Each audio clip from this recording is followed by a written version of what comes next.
Guys, Dr. Greg here. Welcome to our inflammation webinar. Today I'm going to be talking about inflammation, what it causes in your body, but more importantly, what causes inflammation.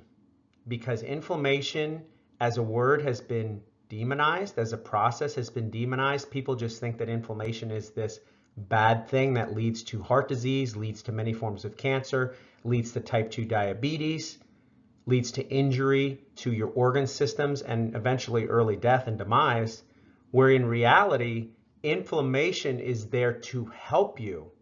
And at the end of the day, and I've said this many times, it's what we do that's the problem. It's our lifestyle that's causing our bodies to be chock full of inflammation, which is then going to lead to these issues moving forward. So let's use the example of spraining your ankle. If you were to roll your ankle and you injured ligaments, if you injured the joint capsule, your body's going to send inflammatory properties to that area. How does it do that? Well, right away when a cell is injured, it releases cellular messengers called cytokines. And these cytokines message the other cells and eventually your nervous system that there's been an injury in that area. So your body's very smart. Right away, it's going to say, okay, we're going to kick off pain receptors, so there's extreme pain. Why? Did you know that pain is actually a good thing? Pain is there to tell you that there's a problem, and it's there to say, hey, you just injured your ankle, don't do it again. We gotta get you to lay low so that we can start to heal these soft tissue structures. Then the second thing that's happened is you get water or edema or swelling to the area. And that's there for many different reasons. It's there for protection. It's there to buttress the area and prepare it for healing. So you get more blood flow, things get very warm. Now during all this, inflammation is not comfortable. In fact, it's very uncomfortable, it's very painful, but it's there to serve a purpose of healing that affected area. Okay? But what you're going to learn through this webinar is it's not just the physical stresses that affect us in our life, and there are many of those, but it's also chemical stresses, namely from the food that you're eating, that is causing inflammation throughout your body on a consistent basis. So this is the O'Neill family, the O'Neill kids. So we have Michael, who is our oldest. We have Jake, who is our middleest, and we have Jocelyn, our youngest. So for fun, we're not huge into the Easter Bunny and things like that, but for fun, I brought them to the mall on one of my afternoons off on Wednesday. One of the blessings of our new schedule that we've made at the office is that every other Wednesday afternoon, I take the afternoon off to spend time with the kids, and we just have a lot of fun. I always say, okay, it's daddy afternoon, and they're like, yay, and we go do something really cool and go out to eat. It's a fun time. You can see here their little personalities. I mean, Michael is there. He's very silly, happy, joking around. Jake thinks the Easter Bunny's a big stuffed animal that he can hug and be close to and cuddle. And then Jocelyn just wants no part of it. And you can see here, before you guys get mad at me with this picture, I did it because this is going to be, number one, a great memory that they can look back on. And she was only in the Easter Bunny's hands for like, I don't know, 5 or 7 seconds. I handed her the Easter Bunny. I said, take the picture, and then I gave her right back. So she wasn't a fan. You see, Michael was a big fan. It was a good time.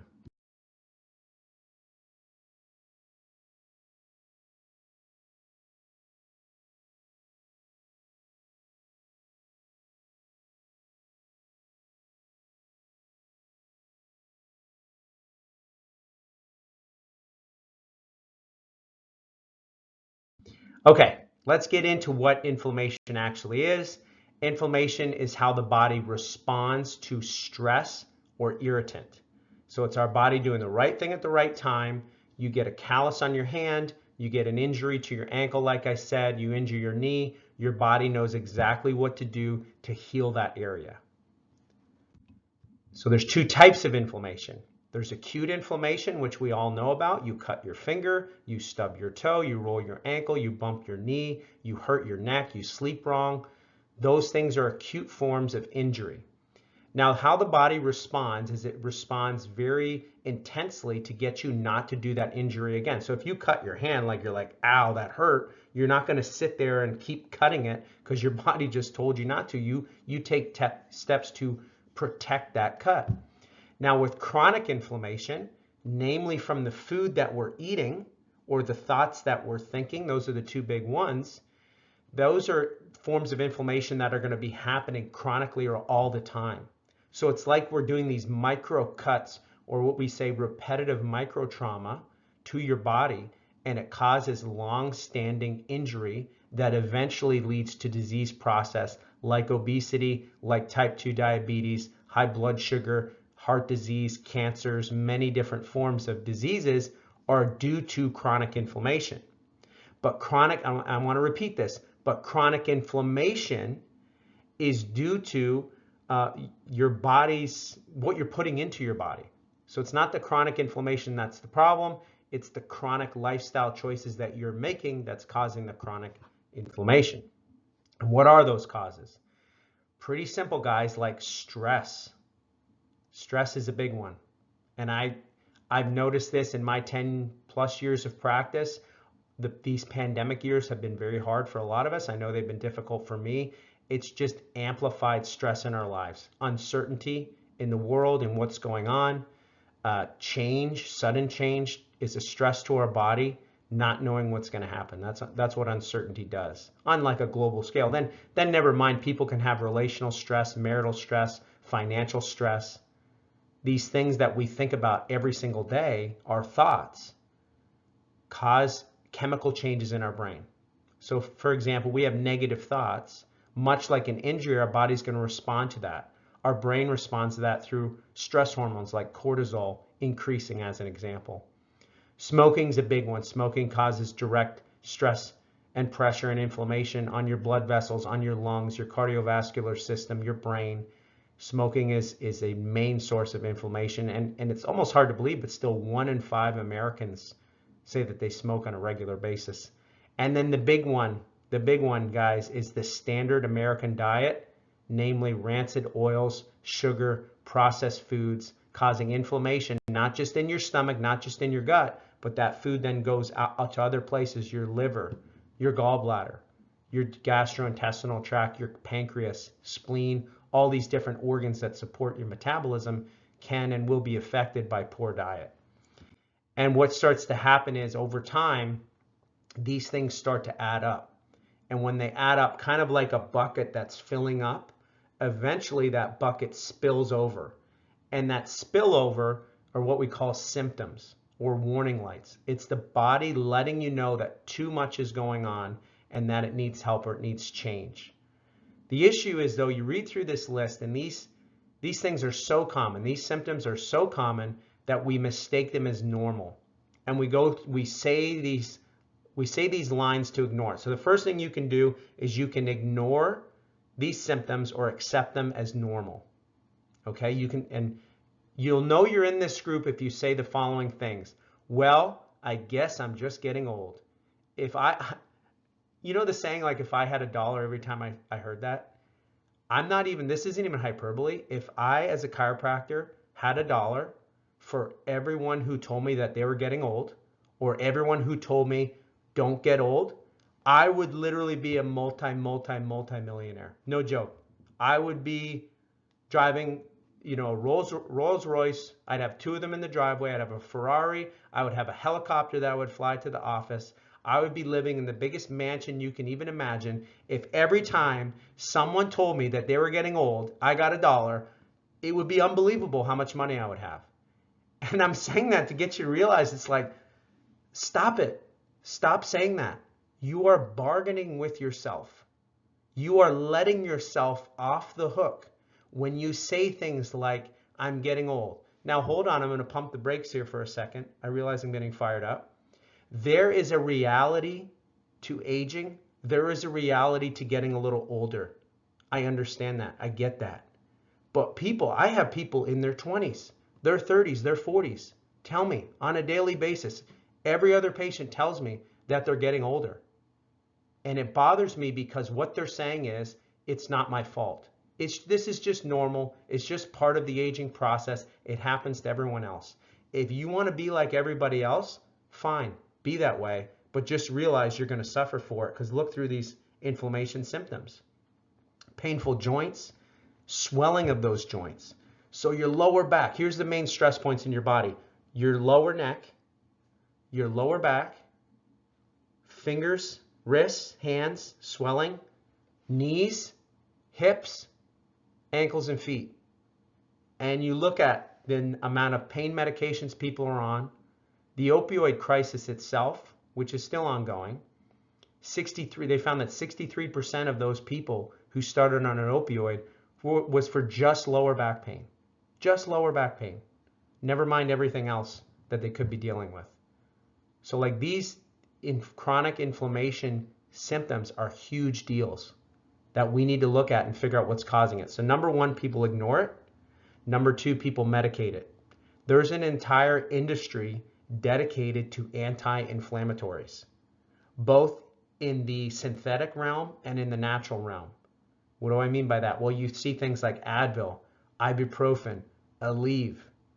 Then you also see things like curcumin, turmeric, ashwagandha. You see all these different supplements that try to lower inflammation, and people are running to the outside to figure out, okay, what supplement can I bring in or medication can I bring in to lower my inflammation? What injection can I get? What cortisone injection can I get? What quick fix can I have so that these symptoms go away because they're not comfortable? And the issue with that is if you're not fixing the cause of the symptom, but then you're adding in this treatment that has side effects, most of the synthetic ones especially, you can make the problem a lot worse and make it worse a lot faster, okay? I'll give you an example. I could take my hand and put it on a hot burner. I could take a bunch of narcotics and opioids that I would not feel my hand burning. Is that good or bad? That's bad, because my body's saying, hey, there's a problem here. Take your hand off the hot burner. So what do I have to do? I have to take it off and not put it back on again. But the issue is the food that you're eating, the exercise that you are or mostly not doing, the thoughts that you're thinking, that leads to these different symptoms. So in some lesser known symptoms of inflammation, fatigue and insomnia, depression, anxiety, and mood, that's a sign that your brain is stressed. It's lacking sleep, it's lacking nutrition, it's lacking oxygen. Weight gain and loss issues, mostly weight gain issues where people get that like puffiness in their belly, puffiness in their face, that's inflammation. Frequent sickness, colds, flus, viruses. This is a big one, gastrointestinal issues, Crohn's disease, colitis, diverticulitis. By the way, anything that ends in itis, arthritis, gingivitis, colitis, ulcerative colitis, these things are inflammation. Anything that ends in itis is inflammation. So here's a pro tip. If you've been diagnosed and the doctor says you have something itis, you have to say, okay, I need to lower the inflammation in my body naturally. Now, how do I do that? Well, we need to look at the two main factors: sugar and rancid oils and stress.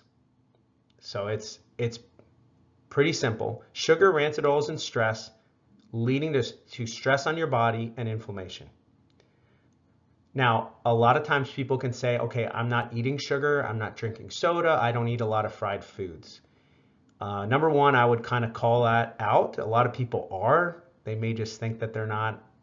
I don't know. Again, a lot of times people, they try to bargain with themselves. They try to reason with themselves. I want you guys to get really real with this and realize that if you're drinking soda, regular soda, if you're eating a lot of fried foods, you're directly causing inflammation in your body. Now, what we'll do, we're going to go through label reading here today, in that really to make you realize that if your body is getting this stuff in, it's going to cause inflammation. But number two is that a lot of times these products that you think are healthy are not, and they have many things in them that kind of very sneakily lead to inflammation. But a not so sneaky way that leads to inflammation is adhering to the standard American diet, or the SAD diet. And I like this. I love this saying: don't blame the burger for what the bun did. The standard American diet calls for us eating way too many carbohydrates, way too many carbs. Remember the food pyramid? They recently changed it, where they used to have bread and grains at the bottom, okay? Then they had the vegetables. Do you know who came up with that food pyramid? Well, I shouldn't name corporate names. I don't want to get sued or anything, but it was a big name cereal company that came up with the food pyramid or had a lot to do with it. And they stood to gain by that by putting their products at the basis of the food pyramid. It's like, okay, well, they want you to eat their products, so they're going to say that it's so healthy that it should be the basis of every American's meals. And that's led to an explosion in obesity, an explosion in type 2 diabetes, an explosion in people being overweight. So let's just look at these macros. Now, this is me personally, I don't like getting too bogged down in percentages and numbers when it comes to eating. I don't. A lot of people do. There's nothing wrong with that. If you want guidance on this, so like Haley, who's at the office, she's a holistic health coach. She's very good at helping you calculate these things out. There are apps in place so that you don't have to like really do much work. You just punch in the food that you're eating and it will calculate it for you. But this just gives you a good idea of where people are at with the percentages here. So the standard American diet consists of, from caloric intake, 50% of your calories coming from carbs, which is way too high, 35% coming from fat, and then 15% coming from protein, which in my estimation is too low. So a lot of carbs and not enough protein. When you eat too many carbs and not enough protein, you're not going to feel good. You're not going to have good energy because of the protein being lower. And then you're going to be hungry all the time because you're eating carbs, and you're going to gain weight very quickly because that's what carbohydrates do. Now, we could talk about good carbs versus bad carbs. I understand that. I'm talking about the standard American diet type carbs like grains, bread, cereals, things like that. Okay, now ketogenic, which was huge, especially a few years ago, it was basically flipping it on its head. So keto means fat, genic means to generate from. So ketogenic means to generate your energy from fat. So 5% carbs, 70% fat, 25% protein. Now, I don't disagree necessarily with these macros. It's just that it was unrealistic for many people who weren't really, I would say the word hardcore with this, because going from 50% carbs down to 5% carbs, that is like a nuclear bomb explosion of change in your life. And for some people, that they can pull that off, they can do that, they can turn on a dime like that. But for the average person, going from 50% carbs to 5% carbs, whoo, that's a lot of change. That's a big difference. So there's other options here, but this would be considered the high protein. I called 2022 and even 2023 the years of magnesium. That was the big supplement. And now 2024, I am dubbing the year of protein. Protein's important. I would like to say I've always been on the protein train, if you will, but you're seeing more now. It's about balance, that you can eat a little more carbohydrate while still increasing your protein and moderating your fat. Like, fat is good, but moderating that and skewing towards more protein so that you can really improve your metabolism. And one of the biggest reasons for this is just how people feel. Like when I should say me, not you, because this is my own experience, me going to something very restrictive like keto, personally, I didn't feel that good eating those few carbs. I just didn't. I just felt like my brain needed a little more nourishment. I just needed a little more carbs to kick up my energy. With more of the high protein macro, which I would like to be more there. That's something. Me eating more protein has helped me a lot, and I've noticed people, especially ones that Haley has helped coach, has helped them a lot. Brain fog, sleep issues, insomnia, energy issues, getting that protein in is really going to help. An interesting thing, Synthroid, synthetic thyroid hormone, is the #1 prescription in the state of Pennsylvania. Synthroid is largely taken by women. If you look up the symptoms of low thyroid and you also look up the symptoms of not eating enough protein, they're virtually identical. They're virtually identical. Now, I am not saying to go home and flush your Synthroid down the toilet. I did not say that. But what I am saying is, if you are dealing with the symptoms of or have been diagnosed with a thyroid issue, I would highly, highly recommend that you start getting some more healthy and adequate portions of protein into your diet, because you may notice big, big changes in that area of your health. If you want help with that, please get connected with Haley, because she's so good at this stuff, at really mapping out for people with their lifestyle and helping them ease them into a change in their health and in their diet especially. But at the end of the day, guys, like, we as Americans are overloaded with sugar. So the average American consumes 17 teaspoons or 68 grams of added sugar daily. That's just added sugar. That's not even like the sugar that's already in food. That's the sugar that's been added on top. Okay, so did you know that research shows, this is interesting, that people could consume up to 158 grams of sugar just on Christmas Day. Just on Christmas Day, people consume on average 158 grams of sugar. So that's like double the normal amount. And then also, here's something to think about, an interesting fact. In the 1700s, Americans consumed about 4 pounds of sugar per year. Fast forward to today, and Americans consume over 100 pounds of sugar per year. So we went from 4 pounds at the starting of this nation to 100 pounds. So sugar consumption is only increasing while our health aspects are radically decreasing. And the argument used to be this. The argument used to be, yeah, but we're living longer now. Since I believe 2015 or 2016, that is no longer the case. Life expectancy in the United States has started to go down, largely due to obesity and also, unfortunately, due to different drug epidemics like fentanyl and opioids. So our quality of life has also gone down, as well as our waist size going up. And again,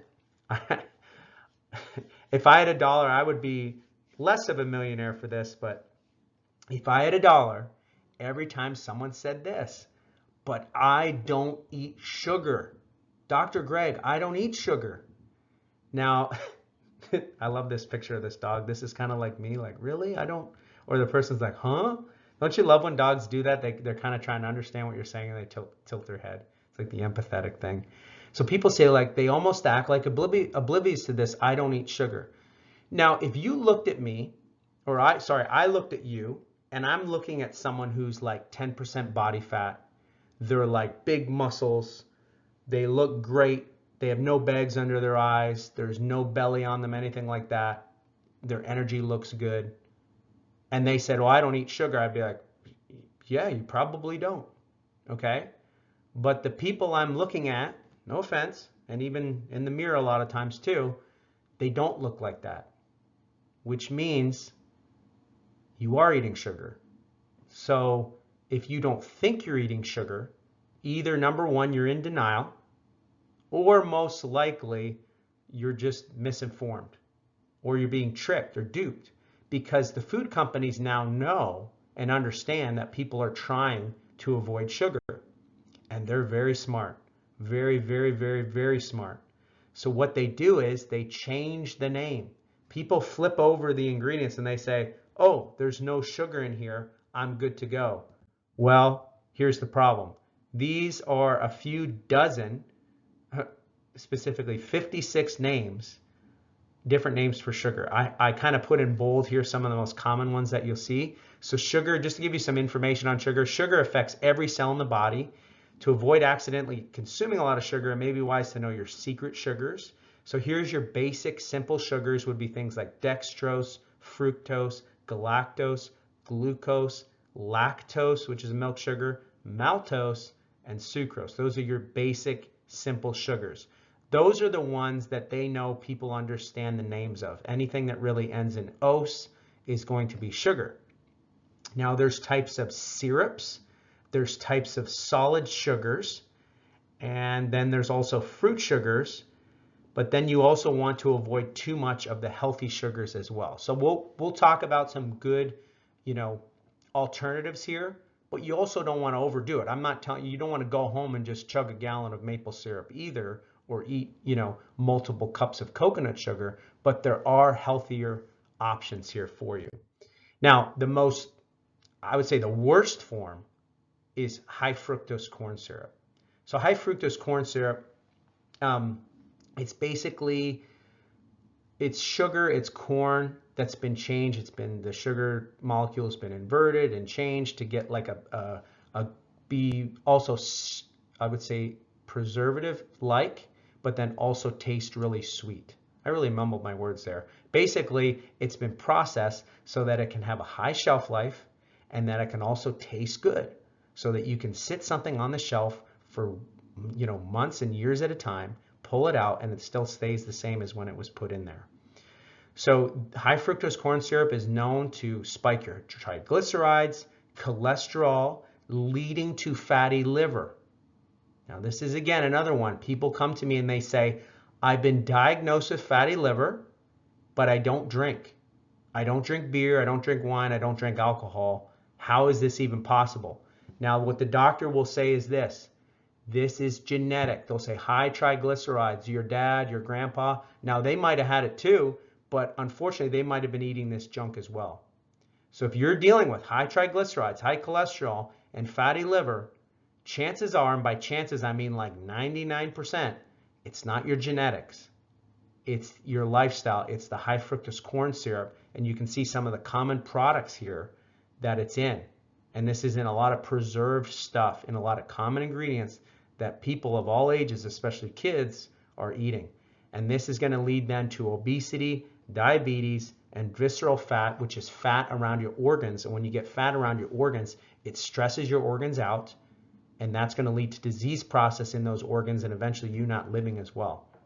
The high fructose corn syrup also adds an abnormal ratio of bacteria to the gut, leading to bloating and gas and dysbiosis. Dysbiosis meaning there's supposed to be like a regular balance of like your good and your bad bacteria, okay, but it gets out of balance, and that's going to not only affect your immune system, because 70% of your immune system is in your gut, but it's also going to lead to things like ulcerative colitis, Crohn's disease, diverticulitis, constipation.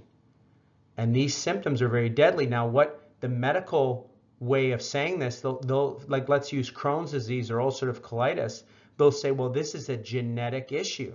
This is a genetic issue. Someone in your family must have had this. So what's happening is that your immune system, again, they're saying this, your immune system is attacking your own body. So we need to suppress your immune system, and many people get put on forms of like low dose chemotherapy or chemotherapy-like drugs, even in kids. Meanwhile, that's going to damage their body, when the real issue is that you messed up your immune system, or you messed up your kid's immune system by essentially feeding them garbage their entire life and your entire life. When you put garbage in your body, it's going to destroy, injure, and cause inflammation everywhere, especially the gut. And that's going to affect the immune system. And it breaks my heart because so many kids are being diagnosed frequent sickness, ulcerative colitis, Crohn's disease, and that's happening largely to do with the food that you're eating. And then the sad thing is people don't realize it. Again, denial or just not knowing. I'll say, well, how well are you eating? How well are you feeding your kids? And they'll say, good. Like they eat really well. And unfortunately, guys, like it's just not the case. If this stuff is in your house in any way, shape, or form, get it out. Throw it in the garbage. Garbage goes in the garbage. It does not go in your body. Now, people will say things like, oh, well, I don't want to waste food. It's not waste. This stuff is already trash. It's already garbage. Just put it where it belongs and never buy it again. That's my mentality. Not everyone is like that. I'm a little fired up, by the way, because this is like the 5th time I've tried to record this and my computer keeps freezing. But I think it's a good thing that I am, because, guys, you have to get this stuff out of your house. This is what's causing a lot of problems that you're dealing with. Now, with children, especially, these are the most common things. So like in applesauce, toaster strudel, Hershey syrup, Kool-Aid, Pop-Tarts. Like I look at this and I see my own childhood. I didn't eat that great growing up. I understand that. But my kids, they don't eat this stuff. Anything with high fructose corn syrup is not going in their body to the best of my ability, because look at this. It spikes blood sugar, directly leading to poor learning, retention, and memory. obesity, and metabolic syndrome in kids. So why does it lead to poor learning, retention, and memory? Is that when you hit your body with a lot of high fructose corn syrup, your blood sugar goes up. That's going to cause an increase in cortisol. So basically your hypothalamus releases cortisol as a stress response, and then the brain can't remember or retain information. And if you have a child sitting in school and they can't pay attention, can't remember, and can't retain information, what are they diagnosed with? They're diagnosed with ADHD or ADD, attention deficit hyperactivity disorder. And so a range of diseases, including ADHD, are linked to changes of genetics in the brain. A new study by UCLA Life Sciences have found that hundreds of those genes are damaged by fructose, a sugar common in the Western diet, in a way that could lead to these types of diseases. So again, when people say this, here's another caveat, and if you learn nothing else out of this webinar, please hear me very well here. People say things like, it's genetic. This is genetic. And when people say genetic, they think not their fault. They think it's their family. It's just they were born with it. And I'm saying no. And the research is saying no. The research says this. Yes, it's genetic, but it's caused by the food that you're eating. So the food that you're eating can not only damage you and your body and your organs and your tissues and your joints, but it's damaging your genes and your child's genetic code, leading to these types of disease process that they get put on prescription drugs with no plan to get them off. And you see young adults and young kids be put on ADHD medication, and young adults be put on things like Adderall, which acts as a stimulant to hype up their body. And then you see, I mean, there's no wonder things like depression, anxiety, all this is through the roof in kids, because largely to do with the food that you're eating. So please, if you have children and this stuff's in your house, get rid of it. Stop putting in your precious children that you love. Don't put that garbage into them. It's hurting them. It's injuring their body as they're eating it. So please get that out of your house. I can't implore that enough. Now, another one here is that we've also been duped to think that, okay, we're going to take the sugar out. So what are we going to put in? Because we love the taste of sugar. Like, I love sugar too. It tastes amazing, right? High fructose corn syrup, it tastes good. It's addictive. Like, it's addictive to your brain. So that's why we go to it. Okay, so I don't want to do that. What can I do? Okay, let's go to these zero sugar drinks. Whenever you see zero sugar, I want you to run away. So artificial sweeteners, they're synthetic sweeteners, manufactured to taste similar to sugar, although they're generally 0 calorie. So like, people think win-win. It's like, okay, that aspartame or that sucralose or Splenda, whatever the case is, that's going to go in your body. There'll be no caloric difference, but you'll still get the sweet. Isn't that a good thing? Well, problem is aspartame causes neuropsychiatric reactions like headaches, convulsions, and depression. It increases plasma phenylalanine. You'll read on the back of the can, it says like phenyluronics, do not drink this because it increases phenylalanine a lot, causing a sudden drop in dopamine and serotonin. So as phenylalanine goes up, there's another amino acid involved called tyrosine. These are amino acids in the brain, by the way, which again come from the protein that you eat. That then drops your dopamine and serotonin. People get depressed. Okay, now what they do to counteract this, which I think is a lot of trickery, is they also put a large amount of caffeine in a lot of these drinks. So people get a depressed mood, but then they also add in the caffeine as a stimulant to kind of bump you up. So people feel like this like weird, foggy, wired and tired thing going on at the same time. This is why a lot of people crash after they drink like a diet soda or even caffeine in general. So this is really not good. Diet Coke, Diet Pepsi, Coke Zero, Pepsi Max, whatever, all this stuff that you're seeing. And a lot of it, guys, is in chewing gum too. So people are sitting there and they give it to their kids. They're like drinking this conventional chewing gum and they're getting aspartame in their body. And that's, again, hurting their brain, hurting their body. If this is in your house, get rid of it. It's gone. It's gone. Remember back in the day, whatever the doctor said just kind of went. So my grandmother dealt with Alzheimer's disease. Now before that, she had type 2 diabetes, and this is something you can look up. If you look up type 3 diabetes, they're basically calling type 3 diabetes Alzheimer's, or Alzheimer's is like the end road of all these blood sugar issues in people, or insulin sensitivity issues in people. And they told her, like, instead of saying drink water, they said drink diet drinks. Now, my grandmother took that right on the head. She used to have, I would walk in through the garage to my grandparents' house, she would have cases of Diet Pepsi sitting outside. Cases, like you would think she was a distribution center in her garage, and she drank that stuff like she drank water. Now, did that lead to Alzheimer's disease? I don't know. I'm sure it didn't help. I'm sure it wasn't good. I'm sure that it caused a lot of different issues for her. And thinking back, yeah, not a good thing. So please, again, get this stuff out of your body. Now, here's another one, sucralose, otherwise known as Splenda. It stimulates appetite, suppressing weight loss. I'm going to come back to that in a second.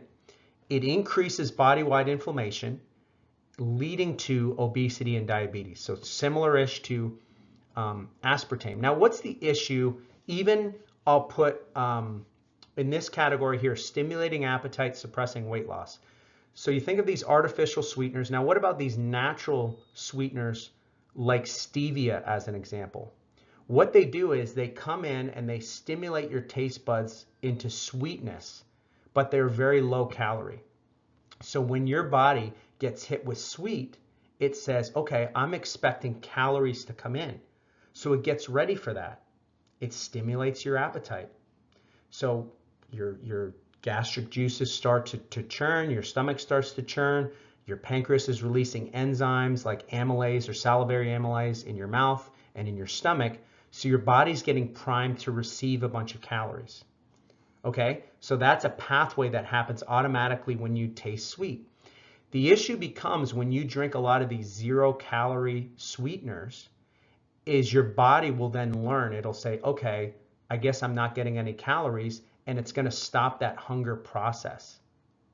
So what am I getting at there? It's going to stimulate your appetite to eat, but then you're not getting any calories in, so then it stops that fat burning process. It stops all those processes that would normally happen when you start eating food. So people eat food and then they don't lose weight. People eat food that they think is good and they get stuck. They get metabolically stuck in where they're at. So again, this is a huge cause for people who feel like they're stuck metabolically, stuck with diabetes, stuck with obesity. Again, these artificial sweeteners, they're doing way more harm than good. Moving on to oils, especially these rancid oils. What do I mean by rancid? Rancid meaning not good, not healthy, that they're going to turn, they're going to start to oxidize in your body. So the seed oils. Now, seed oils, we've heard a lot about those in the last couple of years. Seed oils like sunflower seed, canola seed, these vegetable oils, these cheaper oils that are highly used in restaurants and in fried foods, they're very high in omega-6 fatty acids. So there's a ratio between omega-6 fatty acids and omega-3 fatty acids. And ideally, we want that ratio to be about 2 to 1. The issue in these seed oils is the omega-6 or the linoleic acid is really high as like 20 to 1, 22 to 1, or 40 to 1. And that's going to cause inflammation in your body because your body's like, I don't recognize this as a regular fat, so I'm going to treat it as a foreign substance. That's going to cause inflammation and injury, again, leading to obesity, and it's heavily used in processed foods. Now, these are kind of simple to sniff out. Anything in the middle aisles of the grocery store is going to be laced with these seed oils because they have a very, very long shelf life and they're inflammatory to the body, so we want to avoid that. The problem is, and it's very difficult to get around, is when you go out to eat. When you go out to eat, restaurants typically they're not going to be using coconut oil, avocado oil, olive oil. A few of them do, but your restaurants in general are going to be cooking with the cheapest oil possible because it's cheap and they need to use it in a mass scale, so they're going to be getting that cheap stuff. So if you're going out to eat, you really want to avoid fried foods. You really want to avoid fried foods because it's going to be caked in these cheap oils. As much as I love chicken wings, I love them, all day long, but it's not a good choice to go out and eat that, because that chicken is directly fried and caked and baked in with that oil. So what's the solution here? Because I just listed a lot of problems, and this can be overwhelming. Like, what do we do? As always, the solution is in the 5 essentials of health. It's pretty simple, guys. Is that I say this to every patient as they start at the office. I do what's called a doctor's report. I review x-rays, and it's kind of like an introductory class with new patients. I do it every Monday, and I say the same thing. If you can be a B student, at least across the board, you're going to have amazing health. At least a B student, if not better. Because there's a lot of people out there, they could be an A+ in nutrition. They could be an A+ in exercise, but they might smoke, as an example. They're an F in toxicity, or they're using toxic household cleaners. Or maybe their thought life hasn't been good lately. How's your spine? How's it, the subluxation issues or misalignment issues in the neck or back? So what we want to do is assess these different areas and see where you could be lacking or where you need to see improvement. It's so hugely important. And we've come to help, okay? We have resources available. So Haley herself is a huge resource. She's there to help. She offers free 15-minute consultations on nutrition to help to steer you in the right direction, whether that's something simple like giving you a resource or a supplement recommendation, whether that's starting with one of our metabolic programs, blood and urine testing or stool testing, or one of our hormone testings called the Dutch test. She can help to steer you in the right direction based on what you need on an individual basis. She has also come up with, and we have come up with, some amazing resources here that are going to help you to move to the next level with your health and really get what you need to get. So whether that's through shopping guides, grocery list, healthy food on the go, protein guides, fat guides, carb guides. Also, really important, another one that we just came up with, really Dr. Krista did, is our health support essentials. A common question we get asked is, what do I do? What do I do if my child is sick, or if I'm not feeling well? What are some good protocols that I can do so I can avoid going to the doctor, avoid taking medication? So if you look to your left, you're going to see all of the health resources within the office. They're all there. I recommend go take a look. While you're waiting for your adjustment, don't just sit on your phone mindlessly scrolling. Go take a look at the resources that we have. Ask questions, get involved, get engaged. Because guys, like, one of the things that we get feedback on is like, oh, you don't offer this class or this, that, and this and the other thing anymore. We've changed. We've moved more to webinars. We've moved more to these resources because we've realized over time that, like, I can only push you so far. And I felt like when I first started practice, it was all about pushing patients, pushing patients, pushing patients. But we get better results when people take the initiative to stand up, to go walk over to those resources, read them, engage in them, and make change for yourself. Because at the end of the day, I don't make your food for you. I don't go to the grocery store for you. I don't go to the gym for you. These are things that you need to do on an ongoing basis. But that being said, we're here to help. Please don't tell me you're just getting old every day. Ask questions. What can I do to be better, Dr. Greg? What can I do to change? And the first thing is getting involved with these resources and starting to apply them. Okay, let's get really practical here. I want to talk about label reading, how we want to look at labels. Let's start with what not to do first. Most of what's on a packaged food, on a food package, is marketing. So when you see words like #1 doctor recommended brand, you see immune system, they come up with their own little like immune shield, immune support system, antioxidant rich, zinc, vitamin D, the nutrition facts, and they go through everything that's there, gluten-free, kosher. These are buzzwords, buzzwords, buzzwords. They use different colors so that they know how you're going to track and look at the label. They know exactly how you're going to look at it. Okay, but then on the back, in a very boring fashion, they have the ingredients. That's what you want to look at. So do not let the front of the packaging, do not let the side, do not let the top, do not let the bottom. Don't let them fool you. Beware of the buzzwords. Popular does not always mean good just because everyone else is doing it. And when they don't have specific certifications like certified gluten-free or certified organic, certified non-GMO project verified, if they don't have those certifications, it's just marketing. It's just what it is. It's just very slick marketing, and they've done it for a very, very long time. So what do we want to do? We want to actually read the ingredients, read what's in it, and you want to focus on quality. Now, this is a very common product that people think is good. I'll give you a hint. I have patients where they'll be all on board with health. They'll be like, grass-fed beef, organic everything, get adjusted. They're super into it, but something happens in their health or something happens to their family's health. They end up in the hospital. Let's say it's for a day or week, whatever happens. All of a sudden, almost everyone starts drinking this garbage, and they should know better because the doctor, again, the number one doctor recommended, they go back to that. So let's look at the ingredients of this product. Water, okay. Corn, maltodextrin, that's a form of sugar. Sugar, just sugar. Milk protein concentrate. Vegetable oils, which we just talked about. So the first 3 or 4 ingredients, we got sugar and we got vegetable oils, canola and corn oil.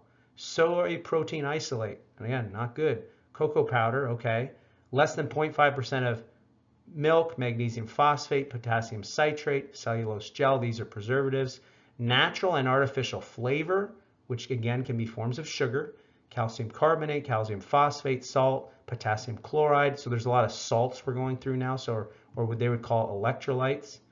I'm going to skip ahead a little bit here. Soy lecithin, preservative, carrageenan, preservative. Now we're going to get into a lot of the no-no products here. So liquid sucralose. So it has the fake sugar sucralose, which is going to stimulate your appetite and then get you to, not lose weight. Zinc sulfate. You're going to get into more preservatives here that I can't even pronounce. They start to add in fake vitamins as well, or I should say synthetic vitamins and folic acid. And then Allergen Info contains soybean and its derivatives, milk and its derivatives, corn and its derivatives. So you got the main problems here is there's a lot of sugar, there's a lot of seed oils, and there's also the fake sugar or the fake sweetener, which is the sucralose. So this is something you want to avoid, and this is Ensure. This is Ensure, which again, a lot of people, they get a bout of diarrhea, they go to the hospital, or they get some kind of sickness, they go to the hospital, they go see their doctor, or even their child. Here, drink Ensure, drink Ensure, drink Ensure, because that company has marketed directly to those doctors. That's why it's #1 doctor recommended. It's like the #1 company that paid doctors to market their product. It's just something that we know about. We all know Ensure, and we all think maybe that it's good because they're handing it to me by a doctor. It's not. It's garbage. It's garbage. Here's another one. Pure protein bars. Now you look at the front, it looks good. Okay, so it's showing the macros, so they are marketing to a specific set of people. They're marketing to people who are probably healthier in general, who go to the gym, who are paying attention to either trying to gain weight or lose weight. 20 grams of protein, only 2 grams of sugar, 200 calories. I mean, chocolate peanut butter, new look, value pack, gluten-free. I mean, I'm in, right? Looks good. Well, let's flip over the box. So we got protein blend, whey protein concentrate, which is not terrible. Milk protein isolate. So the isolates mean that it's been processed. Whey protein isolates. I don't mind concentrates, but the isolates I'm not a fan of. Now here you go, hydrolyzed collagen. So it has collagen, but it's been hydrolyzed, meaning it's been spliced up and heated up and it essentially destroys the product. Then you have different syrups, soy, maltitol, which again, form of sugar, peanuts, palm kernel oil, seed oil, peanut oil, seed oil, sugar, tapioca starch, form of sugar, natural flavor, and the big one at the bottom, you might even miss it, it says sucralose. So it does have those fake sugars that again stimulate appetite, that prevent weight loss. So this product I would not recommend at all. It's essentially garbage, so do not eat that. And again, the marketing is it fools you because it has the macros on there. They're marketing to a specific set of people who are looking to eat more protein, but the problem is they're putting in those fake sugars. So what are some good foods that we can eat? Here's the top 3, and we'll go through our list too. Top 3 anti-inflammatory foods. #1, or no particular order, the first one I'm going to talk about, berries. Strawberries, blueberries, blackberries, raspberries are my personal favorite. They're packed with antioxidants, fiber, and vitamins. They're so good for you. And berries, as many of you know, are advanced plant approved, meaning that they do not spike your blood sugar. They're even safe to eat if someone is type 2 diabetic. It's not going to spike your blood sugar very much, so they're low glycemic, and they taste great. So in the morning, we always keep a good supply, maybe sometimes too much.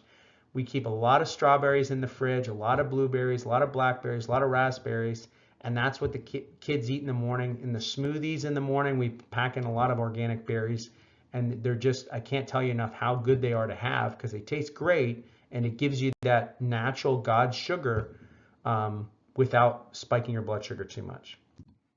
Another one, a healthy form of fat, healthy form of protein. This would be wild caught fish, especially salmon. Wild caught smaller fish are going to be best. So like sardines, salmon. I recently got going to Costco is great for this. So like you can get the big value packs of salmon and cod at Costco, wild caught, and they're going to be great. They even had recently scallops there, wild caught scallops. So these are awesome forms of protein. Like it was like, I believe it was 3 or 4 scallops or like 20 some grams of protein. So you can eat a small amount of fish and still it's just so packed with nutrients, so good for you. But again, and I've talked about this at a previous webinar, do not go farm raised, do not go cheap, because those are now being genetically modified to grow faster. So what they've done now is they've genetically modified salmon that are farm raised to grow to their maturity within 18 months, a year and a half, versus 36 months, 3 years. So they're doubling their growth. Some kind of hormones in there is not good, and that also creates a very fatty fish that doesn't have as much protein concentrated in there. So again, lots of protein, lots of good omega-3s, wild-caught fish is the way to go. Leafy greens. I should be better with this. Spinach, just like Popeye, is so good for you. Spinach and broccoli are natural forms of CoQ10, which helps to boost your energy, filled with antioxidants and vitamins, filled with iron. I mean, spinach itself, kale. I more lean to spinach just because I think it tastes better personally, but it's just so good for you, and I would highly recommend that on a daily basis. Now, here's some of our natural forms of sweeteners that I would recommend. So you got your berries, like I talked about, maple syrup. Now, all of these things, like, listen, in moderation, right? You don't want to go and just start downing a whole bag of chocolate and things like that. But this is what we have in our house to use in baking, to use for the kids in the morning, whether they're having like healthy forms of waffles or pancakes. These are the things that we're using as ingredients. So honey, especially if you can get the local honey. Enjoy Life chocolate morsels, so the chocolate chips, they're going to be a higher cacao content. They don't have all the junk in there. They don't have the high fructose corn syrup, as an example. Dates are great. Again, that's one from Costco. Coconut sugar. This is a big one for us. It's that coconut sugar is low glycemic, and you use it in the same ratio as sugar. So if you're baking, I mean, a lot of things they call for a lot of sugar, so I may cut it in half or cut it by a third. But coconut sugar is good because it actually tastes good, and it's going to be much more low glycemic, so it's not going to spike your blood sugar, leading to inflammation, diabetes, obesity, all that stuff. And then, of course, maple syrup is great. Organic is the way to go when you can find it. Again, Costco is a great source for a lot of these items at a really good price too. Healthy drinks. Do you ever get tired of drinking water? Now, again, water far and away is what you want to do. You want to drink water. We have a reverse osmosis system at our house, so we know ourselves and our children are drinking good quality water. But these are some of the healthy drinks that we keep on hand.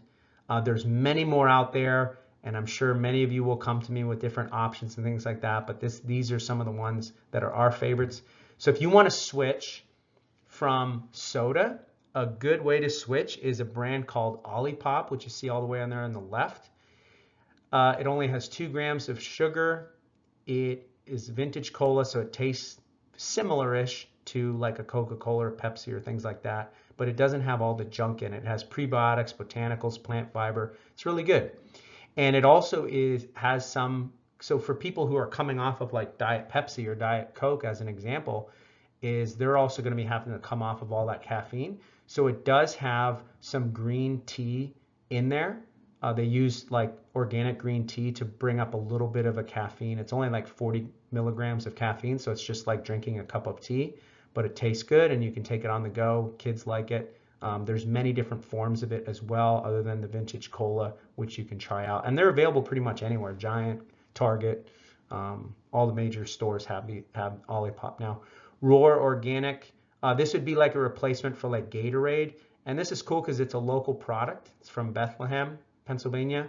And they have it everywhere now. I mean, we went to visit up family in Canada over the last year. They have them in the stores there, which is pretty cool. This product from small town Pennsylvania has made it everywhere, and the taste is great.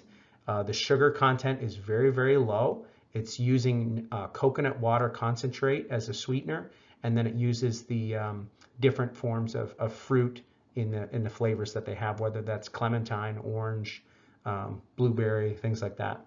Poppy's a good, if you want to skip the caffeine, you want to go more for like an orange crush or cherry crush, that kind of thing, more of like your fruit type sodas.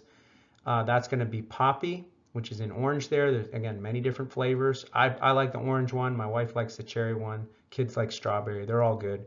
Again, they have the big value packs at Costco for like pennies on the dollar that you'll spend.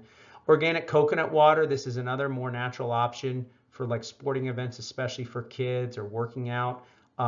It is going to have, a decent amount of sugar in there, natural sugar from the coconut plant, but the electrolytes in there are great. I mean, it tastes amazing. And it's awesome. Like you're outside, you're working out in the garden, you're working outside, or you're at a sporting event for the kids and you're getting a sweat on. The coconut water is a great way to replenish those electrolytes. Another great option would be kombucha. Now, kombucha, it used to be big. Remember, like maybe 7-8 years ago, kombucha was the big thing. It's kind of chilled out a little bit, but it is a great option. Awesome for your gut health. It has natural probiotics in there. It actually has living organisms within the kombucha, so it's a good alternative to drink. Some people drink it like in a wine glass, I know, and it just gives them that kind of sense of drinking something maybe bad, but it tastes good and is good for you. Let's move into healthy oils. These are the main oils, pretty much the only oils that we have in our house. So I just have them right here. This is what we use.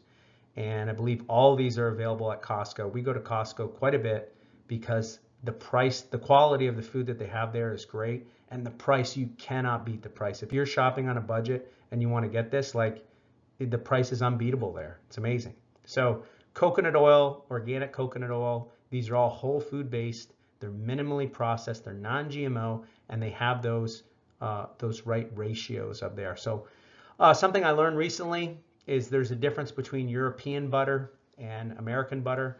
American butter tends to have a little more water content, so it kind of sizzles and spits and spats on the pan. European butter has that more of creamier taste. There's less air and water in it, so it's going to have more of a creamy, fattier taste. So we go with the Kerrygold Pure Irish Butter. I believe it's like 80% grass-fed. You could do a little better with the grass-fed content of the butter, but it's something where the taste is so good and the quality is so good and the price is right too. That's something that we love. One of my personal favorites with the Kerrygold butter is broccoli. Is to saute the broccoli in lots of butter, and I also add on nutritional yeast, which is kind of like a cheesy type flavor without getting the cheese. Oh, I like cheese too, don't get me wrong. But it's a great way to add in some good B vitamins too from nutritional yeast powder. You just sprinkle that on as you're sauteing it in the butter. Okay, avocado oil. Probably my personal favorite is avocado oil just because it's so versatile. It pours like olive oil, and it has a very neutral taste, and it has a very high smoke point, 500 degrees Fahrenheit. So if you're making like sweet potato fries in the oven, or you're frying an egg or whatever, they also have a spray that I really like too, and it doesn't have all the junk in there that comes with a lot of these sprays. So it's great for like frying eggs or bacon and things like that in the morning.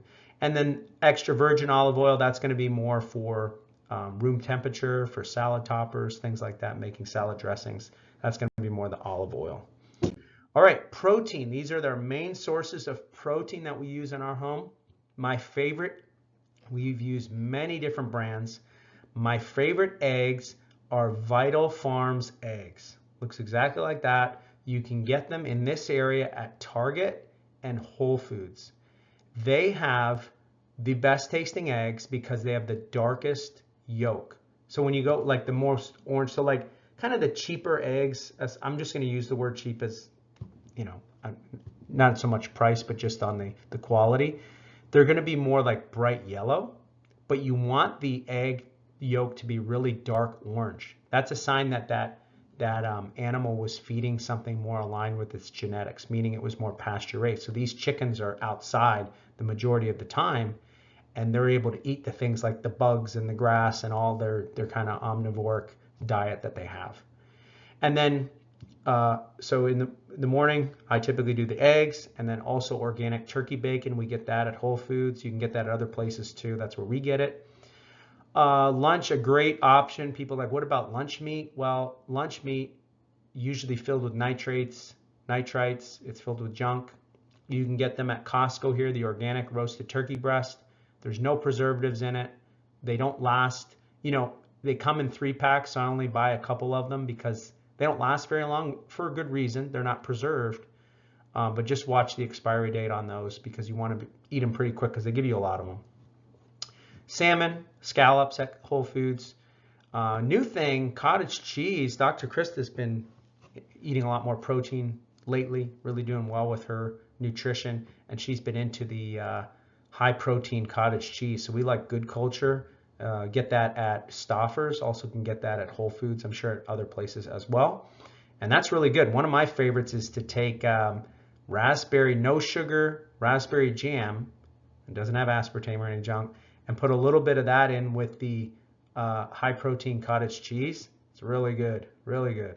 Okay, and then we also use, if we're making pizza at home or for kids' lunches, the uncured turkey pepperoni. Tastes really good, no preservatives. Get that at Whole Foods. And then also another plug, maybe someday I'll get a free steak from them. We also use Danda Farms for most of our ground beef, chicken, and then organic pasture-raised chicken, and then also burgers and steaks and things like that. They're located on Lidditz Road. They're open on Tuesdays, Fridays, and Saturdays. Family-owned business. You are shopping small when you go there. The money is going directly to them. Great family, great product, and I would highly recommend using their farm as well. Yeah, and if I really stand by the protein that we have in our office, it's really cool because not only is the protein coming from cows that are fed a natural diet, grass, but it's also coming from regenerative farms. Now, regenerative farms, their goal is to put more soil in the ground each year than they take out. And America has lost so much quality topsoil from industrial farming, pesticides, and all that stuff, conventional farming in general. So you know that these cows are living a good life, and then you're also getting a good quality product from, you know, it's American made too. So Pure Path is the brand we're carrying now. The bone broth protein is my personal favorite. I like chocolate. We make smoothies out of this. In the morning for the kids, they love them. In the morning, the kids say, Dad, could I have my smoothie and supplements, please? Which makes me so proud as a chiropractor because they have their smoothie. I know they're getting the good quality fat. We do coconut milk in the smoothie. We do organic frozen berries. We do a half a banana, and then we do the protein powder. So they're getting their fat from the coconut milk. They're getting their good carbs from the berries and the banana, and then they're getting high quality protein as well. And so they're getting all that nutrition versus like when I grew up, it was like, here's a Nutri-Grain bar, here's like a Pop-Tart or something like that. That was like, for my generation, that was the standard. It wasn't about knowing how much protein a child is getting and how important that is for their brain too. Here are some good supplements that are great in general for dealing with inflammation. So we'll start with curcumin, however you want to say it, on the left there, Curcumin Plus. Curcumin is the active form of turmeric. So it's a concentrated form of turmeric. There's 3 different forms of the curcumin in there that are bioavailable and readily absorbable into your body. It also has quercetin. Quercetin is a known anti-inflammatory. And so that's great if people are dealing with painful joints, swollen ankles, you know you're dealing with chronic inflammation and you're on the road to correcting this. Well, what do you do in the meantime? Curcumin is going to help to take the edge off the pain, off the swelling, and just kind of help to chill things out for you in a natural way. And again, I want to use my disclaimer here, you don't want to use it like an Advil. You don't want to use it like an aspirin. You want to use it like, okay, I'm dealing with this symptom. I'm taking care of it on one end, my nutrition, my exercise, everything else. But what can I do to kind of lessen that so I can actually sleep or I can actually move around? There's a reality to that too. Optimal Omega, it's called Optimal Omega because it's the right ratio of omega-6 to omega-3 fatty acids. So it has DHA, DEA, and GLA. Those are the different forms of the omegas, omega fatty acids, either omega-6, omega-3, omega-9. So you want to get the right ratio so it's bioavailable to your body. A lot of times people are going out there and they're buying fish oils that are essentially junk, and that's leading to more inflammation rather than reducing it. Now, magnesium glycinate, I looked this up, was the #1 sold product at our office last year, like by far. And I kind of said like 2020, end of 2022, definitely 2023 was the year of magnesium, people realizing how important it is for your body. And the reason why it's sold so much, because we'll go through times where like certain products will take off for a month or two and kind of go down, but magnesium has continued to go up and stayed up because it actually works and people notice huge difference. So there's like repeat customers with this. I'm one of them. I mean, I'm a convert for the last, 3 years or so, in that I've been sleeping better, like through the night. If you're noticing, for women especially, like pain in your calves, like pain in your calves, muscle pain in your legs, that's a sign of magnesium deficiency. Being tired, like throughout the day, and just fatigue in general can be a sign as well. I know that can be a sign of a lot of things, but then one of the biggest signs is being unable to sleep through the night. That's a sign of magnesium deficiency. And for me personally, by taking magnesium about an hour before bed, I take 300 milligrams. It really helps me to sleep all the way through. Another one, potent anti-inflammatory, and I take it myself, CoQ10. Take this every day. CoQ10 is a rate limiting step, meaning that it's absolutely necessary in the production of energy in your body. As your body takes food and turns it into energy, CoQ10 is a necessary step or an enzyme that's there to help that process along. So if your CoQ10 levels are lowered, your energy is going to drop. If your CoQ10 levels are lowered, inflammation levels are going to come up because, again, your body's under stress. It also has lipoic acid with it, which is a potent anti-inflammatory. So I noticed since taking CoQ10, I've been taking it for many years, but just more balanced energy levels throughout the day, and I take that in the morning. All right, and then just if you're just getting started out, you want to know, okay, what can I do? What would you recommend if you could only take one supplement? I would really recommend the Daily Essentials. This was another top seller that I noticed last year. A lot of people were taking this, repeat customers, because you do save a lot of money by doing this. So if you look here, the Daily Essentials, it comes in these packets, and it contains the men's or the women's multivitamin, Optimal Omega, magnesium glycinate, it has B complex, and vitamin D3. When you add that all up, you save $32. If you were to just buy, instead of buying those supplements separately, you're saving $32 each time, which is like the cost of, like, depending on the supplement that you buy, that's like 1 or 2 supplements that you're saving each month. So that's a good price. It's a good deal. I would highly recommend looking at that, especially if you're just getting going, or maybe you're buying these supplements separately. Because I've talked to many people, I'm like, what supplements are you taking? And they'll go through their list, and I'm like, oh, you should just take the Daily Essentials packet. And they're like, well, why do I need that? I'm like, well, because you're already taking it, and you would save $32 if you just bought this package versus buying them all separately. And so most people are like, oh yeah, that works. So would highly recommend that as well. Now, how does stress or your mindset play into all this? I'm just going to read a little bit of research here. So a Journal of Advanced Nursing study indicates that an individual's self-efficacy and ability to control their disposition were associated with one's well-being. Basically, like your ability to like control your emotions and control your stress response is associated directly to your overall health and well-being. And that seems kind of like obvious. If you saw someone just like flipping out all the time or stressed out, maybe you know someone like that in your life, you know, because you have two different people. One of them gets a bill in the mail and they're like, okay, I got to pay this bill. Another person gets a bill in the mail, they flip out. One person drives up to a stoplight and it turns red and they stop and get mad. One person is just stops. So it has to do with your, not just the stress that you're under, but your ability to deal with that stress as well. And I'm going to talk to myself here too, because listen, we can all have times and seasons. And recently I went through a season, there was a couple weeks where there was just a lot going on, a lot that I had to deal with in my life. And yeah, it was stressful. And that affected me in different ways. And that affected my sleep. That affected my mood. That affected, especially for me, I know that I'm dealing with stress, and you got to be able to identify these things when my motivation for exercise starts to drop. Like if I notice that I'm skipping days that I would normally work out, like for me personally, Tuesdays, Thursdays, Saturdays, those are pretty much like I'm working out on those days like 100%.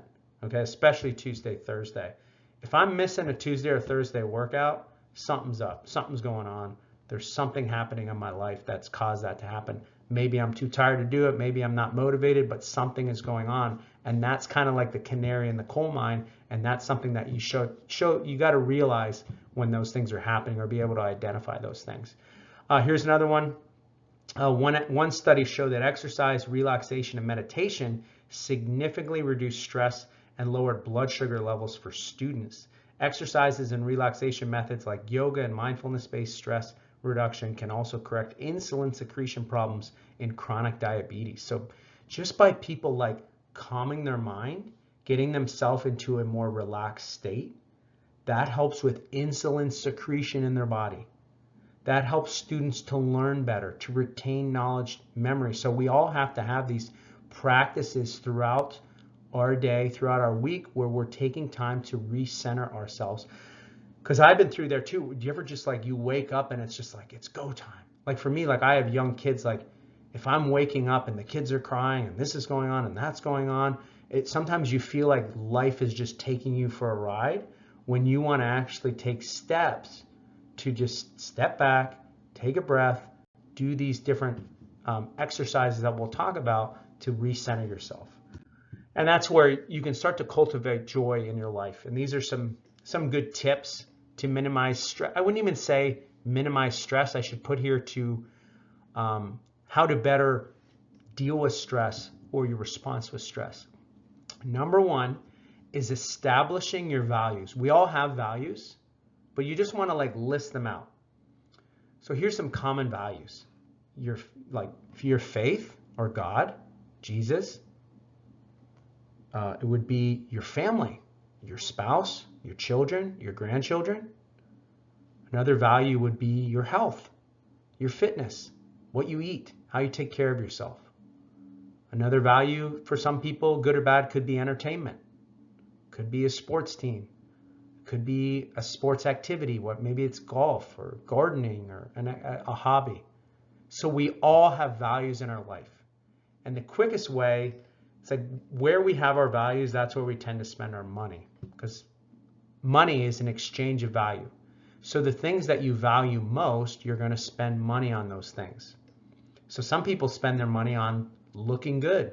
They buy a really nice car. They spend a lot of money on makeup or redoing their face or whatever people spend their money on in that aspect.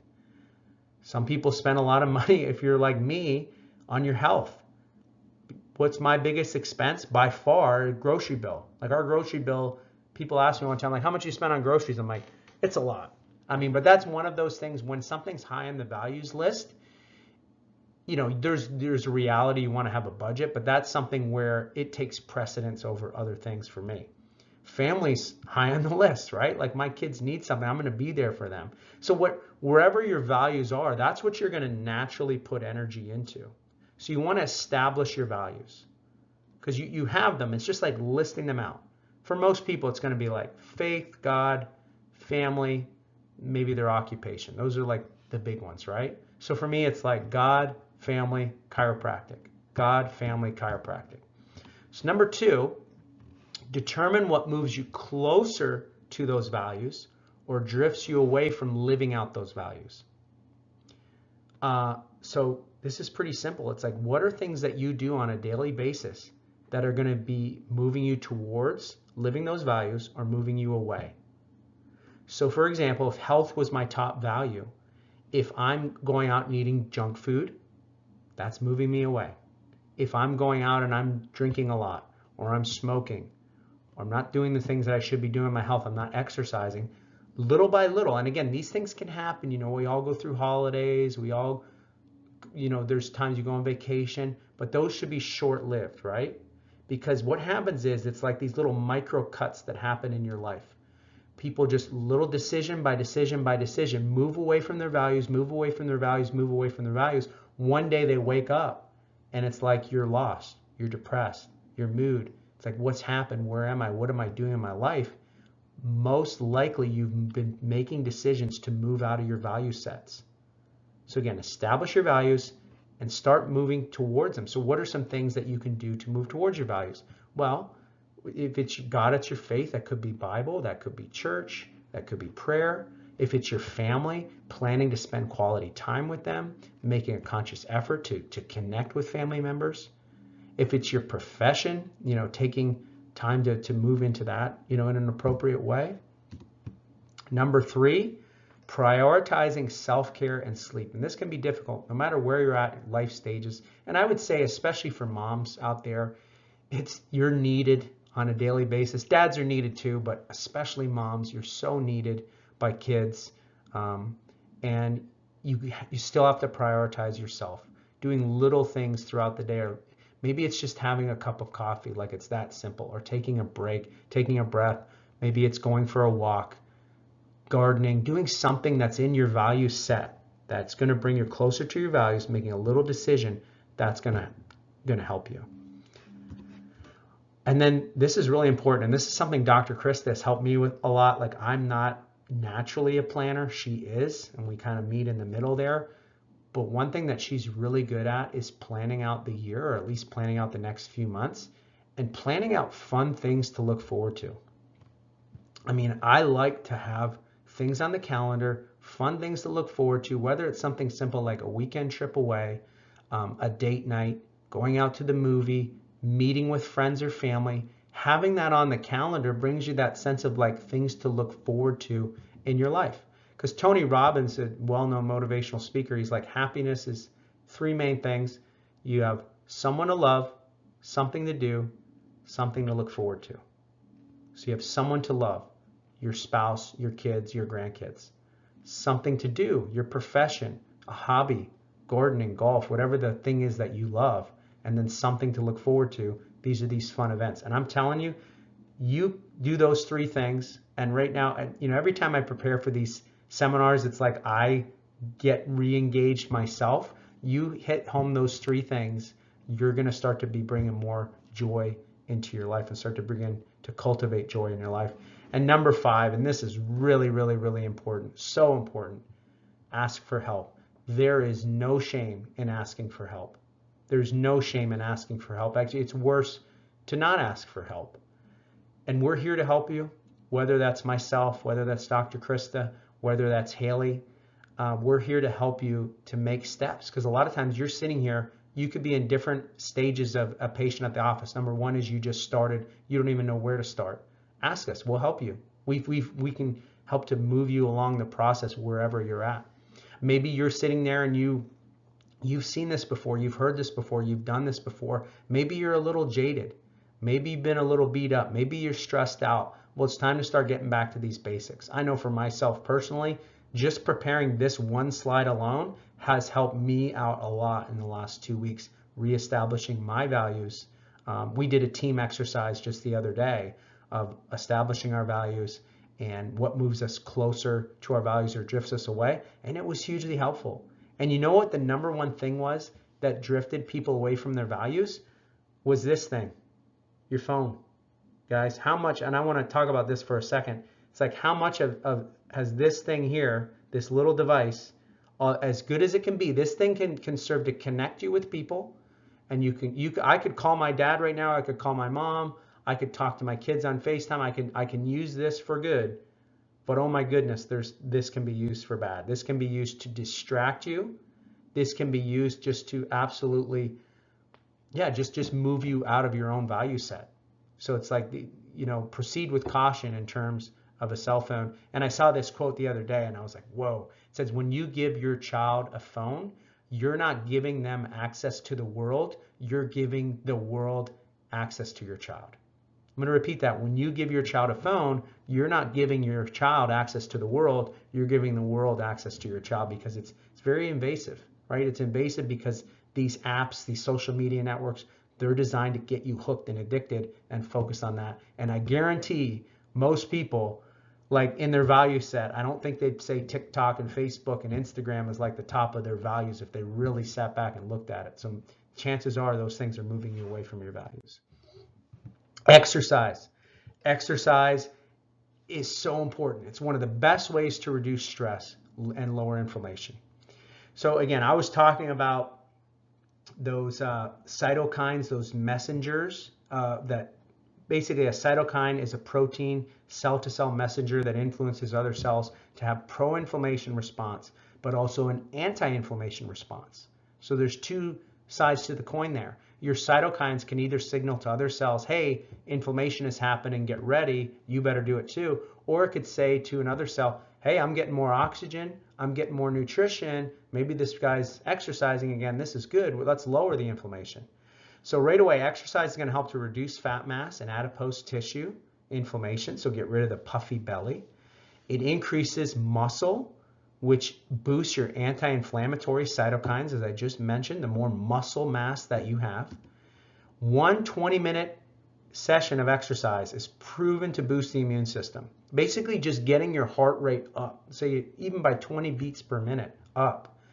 Going for a walk, going for a jog, playing golf, getting outside, moving your body. Yoga, I personally like to do power yoga. That's going to help to boost your immune system and then also get your body limber, flexible. It's going to increase oxygenation and blood flow throughout the body, especially to your brain. That's going to boost your energy and your mood. And if you've ever exercised before, you know that once you do, you feel good. And this is pretty simple psychology, but like, don't base how you're going to exercise and how you feel before your exercise. What do I mean by that? Nobody really feels like exercising before they go do it, but how do you feel after it's done? You feel great. You feel great. So you got to do it, you got to put in the work, and then the feelings come later because these responses happen after. You get the beautiful reactions in your brain, the dopamine, the serotonin, the blood flow, the endorphins, but that happens after and during exercise. It doesn't happen before. Okay, so we have to pay the piper, so to speak, before we get the good out of it. Checking your home for toxicity. Okay, so toxins are one of the leading stressors that contribute to exercise inflammation. The EWG, the Environmental Working Group, has amazing resources to allow you to check your home for toxins to help minimize them. I'm going to show you a QR code in just a second. So if you have your phone, you're going to want to pull it out and pull up your camera app, and you're going to hover, don't take a picture of, hover over the QR code that I'm going to show you, and it's going to pop up a link. You click on the link, and that's going to bring you to the household cleaner guide. You type in the name of the cleaner that you have in your house, and it's going to give you a score from 1 to 10. 1 being really good, 10 being really bad. And these things, I mean, again, dishwasher detergent, laundry detergent, hand sanitizer, cosmetics, fragrances, they're not healthy for your body, and they're going to lead to that pro-inflammatory response. So here's the QR code. Go ahead and hover over that. Click on the link, save the link. That's going to bring you to the EWG Cleaners Guide. We have recently made the transition into using, well, we have been for a while, but now we're using pretty much all their products. Attitude, I would say, is probably the best line that's out there. Now, yes, you can make these things at home by yourself. I'm not that person. I'm not sitting there with lemon and vinegar and water and doing all this stuff. Like, the most I'll do is mix half vinegar and half water to clean my pool tiles outside. That's about it for me. I'm not big into that. Again, my values are my health, but my values is also my time. I'm not going to sit there and make this stuff at home. It's just not me. So I would rather spend the money in the right place to get it delivered to me or to buy it at the store. It's pretty simple. So Attitude is a great brand. Detoxing. How do you get this stuff out? You know it's in your body. You've been using it. You've been drinking the soda. You've been having the products going on in your body. You want to be able to detox it out. Our detox system is amazing. I use this twice a year. I would recommend if you're just starting out to use it for the first month or even 2 months in a row. Now it's 2 supplements in one. There's the cell detox, which you take in the morning, and then the body detox, which you take at night. So the cell detox, it has your glycine, cysteine, and glutamine, basically the amino acids for glutathione, which supports your liver. And it also has different herb blends like dandelion, chlorella, spirulina. And it's going to help to basically act like a scrub brush to go in and just kind of clean out your cells. The body detox, which you take at night, the 2 main ingredients, well, 3 main ingredients, magnesium oxide, which helps to get your bowels moving, not as a laxative, it just gets them going again. Activated charcoal, which acts as a sponge or a vacuum to suck up those toxins. And then psyllium husk fiber, which is a great form of fiber to help to get things moving as well. So it really helps to reset if you're looking to reset your digestive tract, if you're looking to sleep better, if you're looking to feel better, I would highly recommend picking up the detox system. It's a very, very simple thing to do. You just take the supplements and you're going to be detoxing right away. And I can't not talk about the spine because this is the philosophy of chiropractic. While other professions are concerned with changing the environment to suit the weakened body, chiropractic is concerned with strengthening the body to suit the environment. I believe we can do both, but it's more important to strengthen your body, right? So we can change our environment. We can change the cleaning products that we use. We can change the food that we're eating. We can change the exercise that we're doing. We can change the thoughts that we're thinking about. That's important, but we also want to strengthen our body. Common question I get with this, and I get it all the time, what kind of pillow do you use, Dr. Greg? What kind of chair do you sit on? What kind of couch do you sit on? What kind of bed do you sleep on? People are always asking me about the environment with their spine. And although I will give recommendations on those things, the thing that I always say is this, is that wherever you go, there you are. Wherever your spine goes, there it is. If you have a healthy spine, you can sleep on a bed, a bad bed for a weekend, and you're not going to be limping around the next day. If you have a good spine, you can go do 2 or 3 rounds of golf in a week and you're going to be okay. If you have a good spine, you can sit for an hour or 2 and not wake up crippled. Okay, if you have a good spine, you can sit in the car for an hour or 2 and not get up and be limping. What I'm getting at is that if you're noticing you're in a lot of pain because you switch beds or switch mattresses, switch pillows, sitting in a car, sitting in a chair, it's always about the outside factors. That's a sign that your spine is not in proper alignment. And the first thing that needs to be done is your spine needs to be brought into proper alignment through the corrective process, which if you're watching this at the office, you're doing right now. So I would implore you, if you are familiar with the exercises that you need to do at home, to really be good about doing those, especially the neck traction, especially the wobble cushion exercise. That's going to help to correct your spine. Using the sleep rolls, so putting a roll behind your neck, putting a roll behind your back as you lay in bed at night. And if you've been a patient for any more than 6 months, you should be able to lay on those rolls pretty much all night. Okay, that might have just made a couple people flinch, but that's just the case that it is. Now, if you are not sure about your exercises, maybe it's been a while since you've had x-rays, most likely you're due for them soon, but please ask myself, ask Alex who teaches the exercises. We can help you we can help to guide you through your exercises. We would love to re-show those to you. So just ask one of us and we will help you with your exercises and understanding them better. I want to go through another concept here.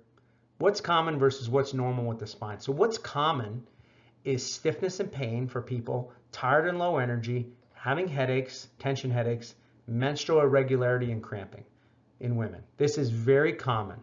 It's so common that people think that it's normal, but it's not. Because what's normal, or how we're designed, is it's normal to feel limber and flexible, awake and energized, clear-minded, and feeling regular and at ease with a menstrual cycle or even your bowel function as an example. So there's difference between dis-ease and ease. When your body is in ease, things feel good. Things feel like they're flowing. Things feel limber. They feel flexible. You feel energy. You feel great. That's a state of ease.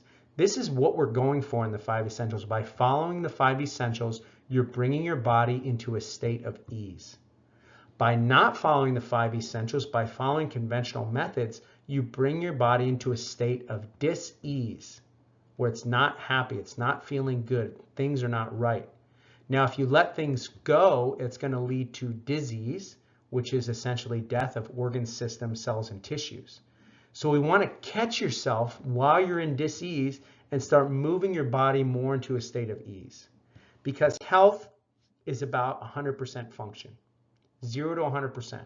So 100% functioning at any age, that you're feeling good, you're functioning well, your heart, your liver, your digestive tract, you have to know where you're at. How do you know if you're at 100%, 0%? This is where we have specific testing. Not only do we have the testing, which if you're in the office listening to this, you've undergone that testing, whether it's a specific exam, your posture, range of motion, palpation of your spine, taking specific x-rays, we're able to test the function of your spine by doing that. Okay, we can also test the function of your metabolism. We can also test the function of your gastrointestinal tract. We can also test the function of your hormones.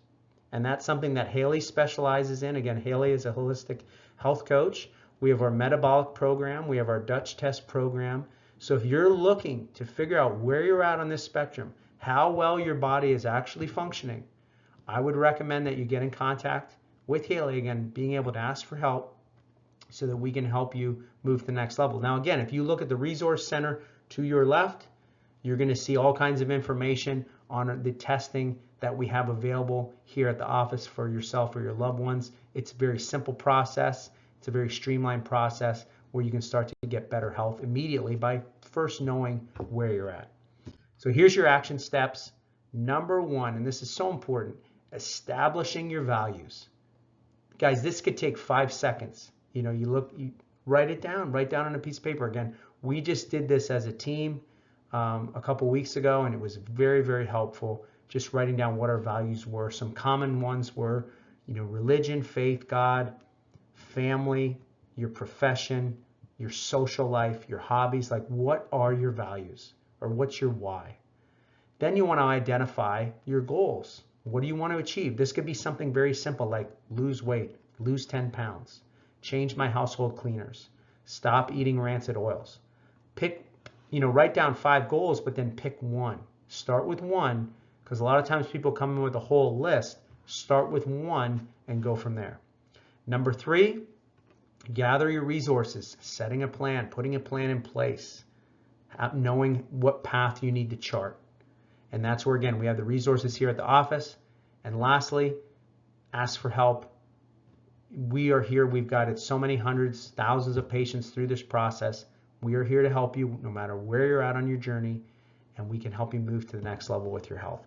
I'd also ask that you connect with us on social media. We're starting to get more involved again on social media, especially our YouTube page. You can check out, we have probably over a dozen webinars now on all sorts of different topics. So check us out on YouTube, Lidditz Family Chiropractic. Check us out on Instagram, and then also Facebook, where we're posting, a few times a week to keep you up to date with what we're doing at the office and how we can help you. So signing off is Dr. Greg. Guys, have a great day, and I hope this webinar has blessed you.